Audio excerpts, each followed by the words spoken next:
কোনো এক সৌভাগ্যবতী বোনের বলা একটি সত্য ঘটনা। কি বলেছেন সেই বোন, চলুন শুনে আসি। বিয়ের দিন পর্দা করে নিজ বাড়ি থেকে স্বামীর বাড়ি গিয়েছিলাম। আমার পরিচিত অনেক চাচারা নাকি সেদিন চাচিদের সাথে বলেছিল, বউ সাজে দেখতে কেমন লাগে আজকে দেখব। তারা মাহারাম ছিল আমার, তবুও আমার রুমে সেদিন কেউ আসতে পারেনি।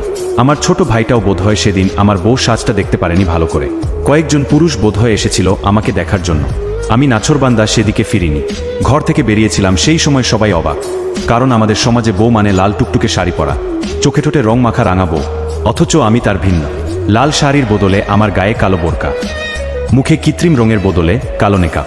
শ্বশুর বাড়িতে যাওয়ার পর আলহামদুলিল্লাহ কোনো গায়েরে মাহারাম আমার কাপড় পর্যন্ত দেখতে পারেনি। সবটা আল্লাহর রহম আর আমার জামাইয়ের সবার সাথে করা ঘাটতারামি।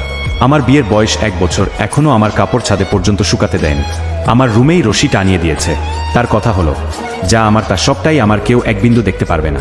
প্রতিটি মেয়ের জীবনে আল্লাহ যেন এমন জীবনসঙ্গী দান করেন, আমিন।